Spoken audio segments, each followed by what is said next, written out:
Discovery class. Well, we're starting into the new year. Thanks for dropping by.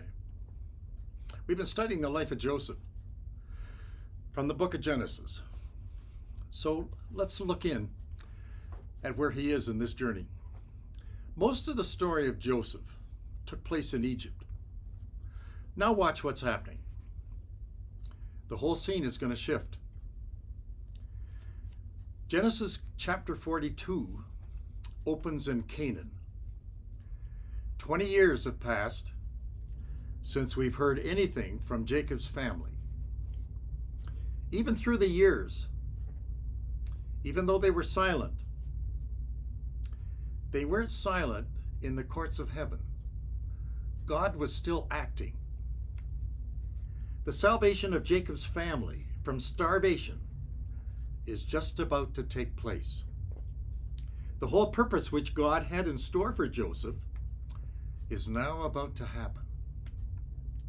The writer of the Psalms, I think he had it in mind when he said in Psalm 33:10, "The Lord foils the plans of the nations, and he thwarts the purposes of the people, but the plans of the Lord stand firm forever, and the purposes of his heart through all the generations."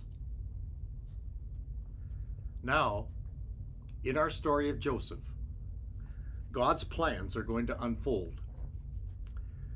I think that's probably what he hinted at way back at the end of this book in Genesis chapter 50, verse 20. The saving of many lives is about to happen. In the little backwater of Canaan was a village called Hebron. Jacob lived there with his family. A worldwide famine was happening outside their doors. People were starving. The wells went dry. The streams no longer flowed. The growing fields turned to dust. There was no hay left in the barns. Animals were depleted. Family gardens emptied. Cisterns dried up. Crops withered, and the land was barren, and death was everywhere. Now comes the 42nd chapter of Genesis. I read, "Now Jacob saw that there was grain in Egypt. And he said to his sons, 'Behold, I have heard that there's grain down in Egypt. I want you to go down there and buy some for us from that place, so that we may live and not die.'" Boy, those are strong words. Hebron was the place of Joseph's childhood. He was forced to leave there 20 years ago. His father and his brothers are still alive, and they're still farming down there, and they're still attending their sheep in the same place. But up until now, even though they've prospered, a devastating famine has struck. Everything has changed. There's been no rain, and there's been no relief for months. Remember, Joseph had 11 brothers. Jacob sent all his sons to buy grain in Egypt, all except one.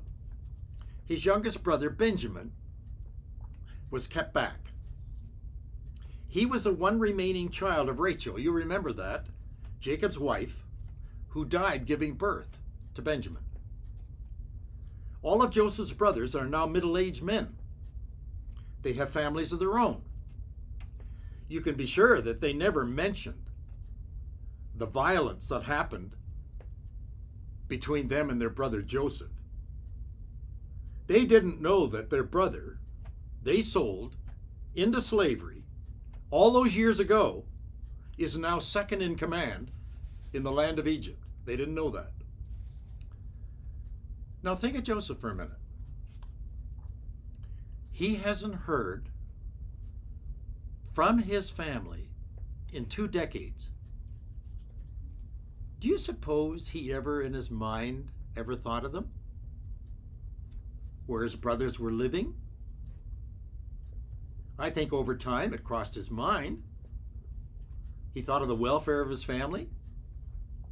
But because all that time had lapsed, it all now just seems to fade away. With worldwide famine, Joseph overlooking the distribution of food in storage, I'm not sure he gave it much of a thought. Do you? Get ready. The most dramatic story in the Bible is now going to take place. Genesis chapter 42, beginning at verse 5. So the sons of Jacob came to buy grain among those who were coming, for the famine was in the land of Canaan. Now Joseph, he was the ruler over all the land. He was the one who sold to all the people of the land. And Joseph's brothers came and bowed down to him with their faces down to the ground. And when Joseph saw his brothers, he recognized them. But he disguised himself, and he spoke to them harshly. There before Joseph stood 10 older brothers: Reuben, Simeon, Levi, Judah, Issachar, Zebulun, Gad, Asher, Dan, and Naphtali. They didn't recognize Joseph. I think he scared them to death. They bowed with their faces to the ground, almost as if they were coming into a concentration camp. Well, I'd be scared too. Here was the second in command of all of Egypt. He had control over the world's food supply. He had in his command power of life and death. They spoke Hebrew. He spoke Egyptian. Joseph was talking to his brothers through an interpreter. The text says he recognized them, but he disguised himself, verse 7. When Joseph saw his brothers, he recognized and disguised himself from them, and he spoke to them harshly. And he said, "From the land of Canaan. You said you've come to buy food." And when they said that, no doubt in Joseph's mind, the dreams that he had spoken to them all those years before all now come back to mind. Have any of you experienced what I've just told you? Maybe years ago, in your mind, just like Joseph, maybe you were given some information. It could have maybe been from a Sunday school teacher. Maybe it was from your parents. Could have been a professor at university. Maybe your best friend. Could have been your pastor. There before your eyes, you were told that something in your future was going to transpire. And in your confusion and in your puzzlement, you didn't know what it was. But now that it's happened, after all these years of you growing up, looking back, now it all makes sense. Joseph, standing in front of his brothers, now remembers sheaves of wheat bowing down before his sheaf. The sun, the moon, and 11 stars bowing down before him as well. Those dreams that he had with his brothers, they turned against him and they mocked him. Do you remember that? And they hated him for it, threw him in a cistern and sent him off, and they never saw him again. All of this is now making sense. Do you ever experience that in what you were told all those years ago? You had a moment just like Joseph? Well, as Joseph kept talking to his brothers through this Egyptian interpreter, "You guys are spies. You've come to look at the undefended parts of our land. That's why you're here. You have come to attack us and steal our food because you've got famine over in your country. That's why you're here.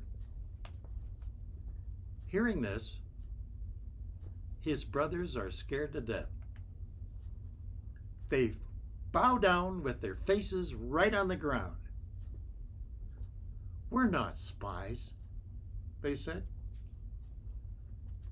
The brothers protested, we have come to your country as honest men. That's why we've come. And we simply come here to buy food, that's all. We've only come for food. They kept talking, and in their talking, Joseph hears all he needs to hear. Look at verse 11. We are all sons of one man. We are honest men. Your servants aren't spies.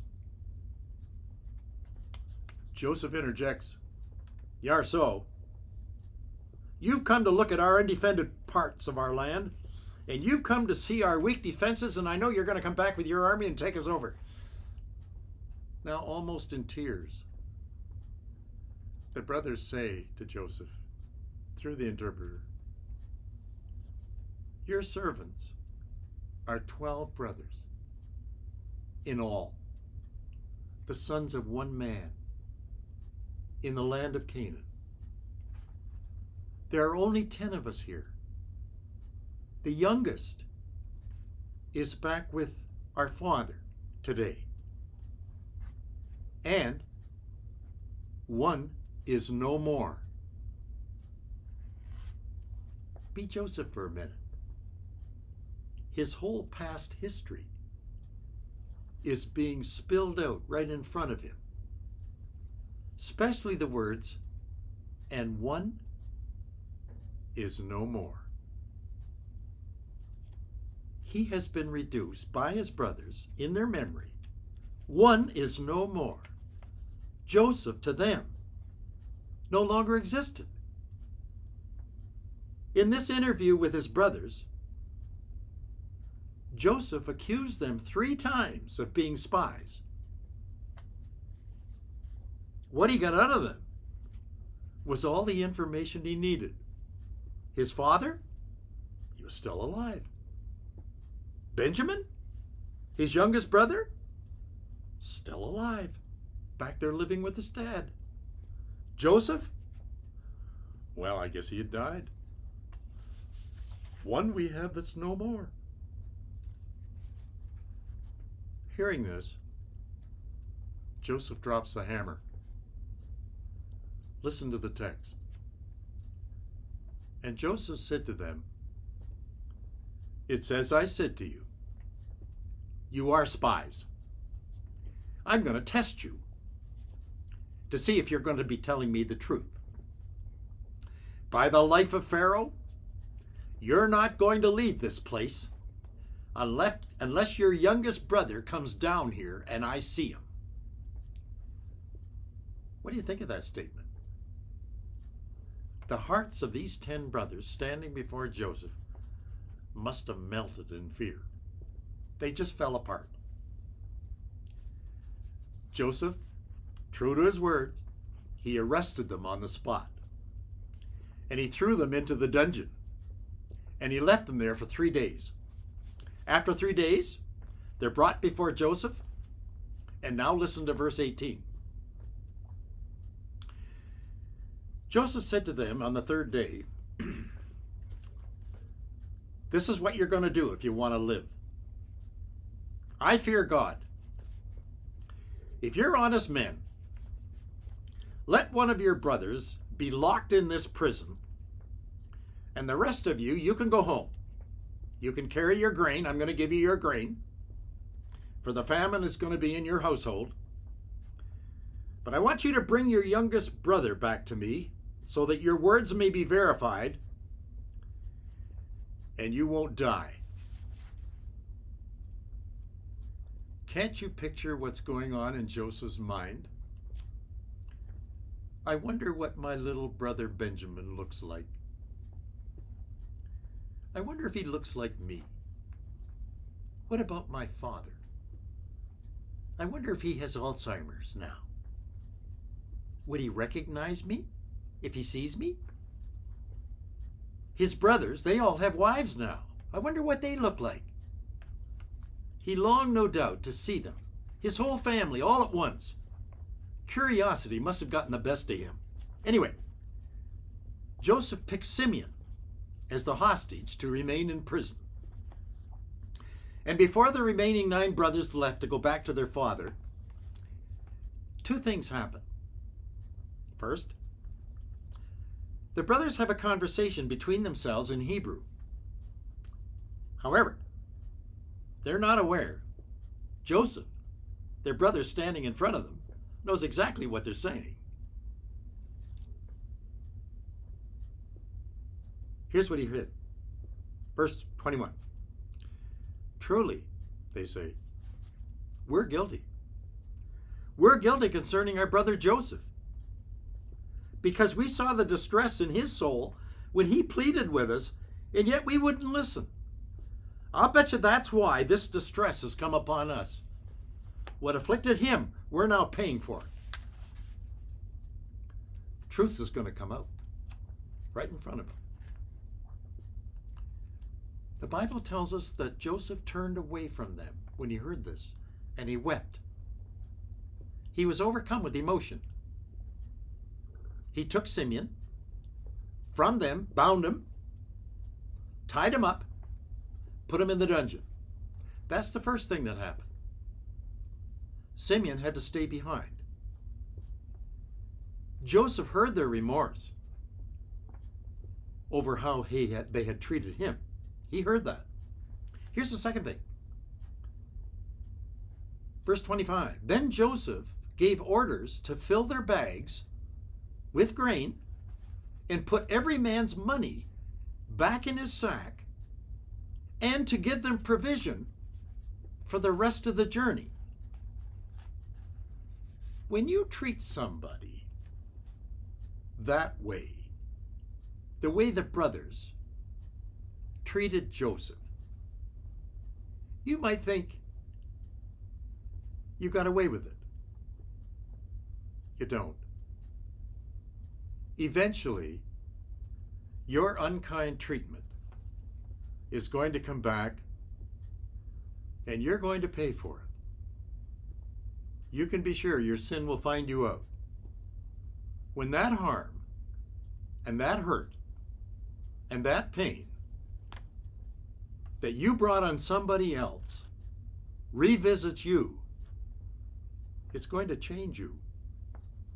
That hard shell that you put up in defense is going to soften. That's how God breaks through. Strange thing now is going to unfold. After standing before Joseph and knowing that he had the power of life and death in his hands, now they're back on the road again. These 10 brothers, 9 of them now, heading back home, even with one of them behind in jail. They still didn't have any relief. They had their sacks of grain that they had come to Egypt for filled. Their donkeys were loaded. Their minds, however, were confused, and they never had expected anything like this when they left their dad to go down to Egypt and try and find food. They never expected this. Well, it wasn't over. That first night, they stopped for rest, and they stopped to feed their donkeys. When one of the men opened their sacks to feed his donkey, he found his money bag and the money still in it, in the top of the sack. Then all the brothers, they did the same, and they said, I can't believe it. They all said, my money has been returned to me too. Verse 28. And their hearts sank, and they turned trembling to one another, saying, what is this that God has done to us? It never crossed their mind that Joseph was still alive. He had been gone all these years, And that's a long, long time. Out of sight, out of mind. Now, after all of that, their consciences have now come alive. And what's even more strange, class, along with their guilt, they have a sense that God's hand is in all of this. What is this that God has done to us? Suddenly they begin to feel what Joseph felt, what Joseph went through. They had just spent 3 days in the dungeon, something they'd never experienced in their life before. Simeon is even still there. I'll bet that's where they put Joseph when they sent him away. All that time ago. I wonder if he died down there. I bet he did. The passing of time doesn't erase their guilty conscience. Did you notice something else in this story? These brothers, they really didn't deserve to receive any grain. They didn't deserve to have their money back. They should have been punished just like Joseph was. Send them to jail. Let Jacob, their dad, die alone back home in Canaan. Don't let him go back. Let Benjamin fend for himself. Nobody fended for me. Let him look after himself. That all the brothers are now missing. Who cares? They went into a foreign land, got into a concentration camp, never heard from them again. That's what Joseph went through. That's what they did to him. Now it's their turn. Did any of you ever do that to somebody else? Instead, the Bible says that Joseph gave them their freedom back. He didn't treat them evil for evil. And not only that, the Bible says that he filled their grain sacks right to the top. And best of all, he took their money bags with all their money and he didn't spend a dime and he gave it all back. It gets better. He packed them enough lunches for the whole journey from Egypt back to Canaan. All the way home. If there ever was a chance to get even, Joseph had it. He had his chance. But the Bible says here that he didn't do it. After the king's cupbearer forgot him when he got out, Joseph, he never mentioned it.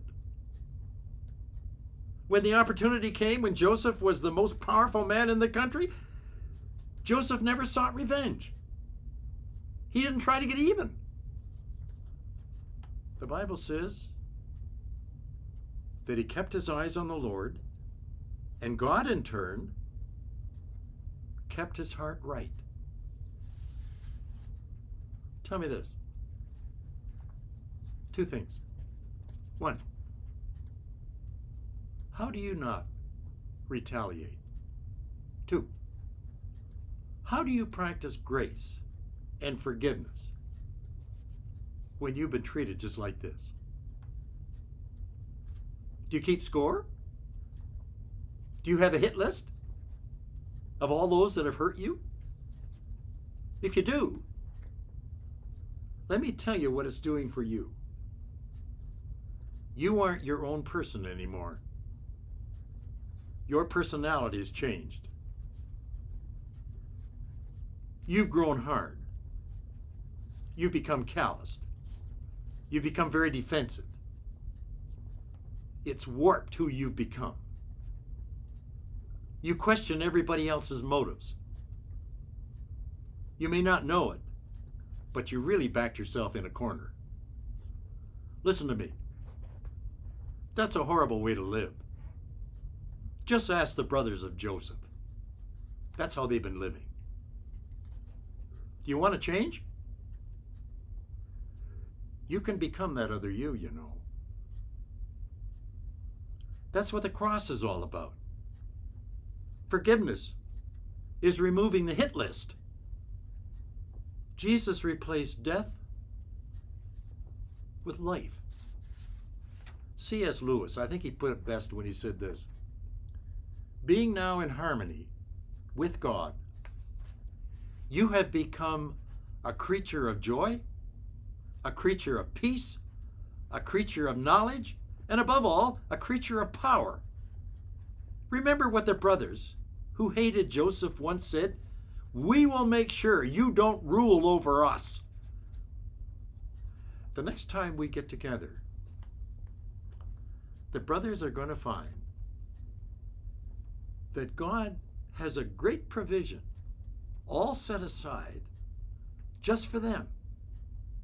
The same provision that he made for them, he's got for you. I'll look for you next week when you come back, because that's what I'm going to talk to about. Thanks for joining me today.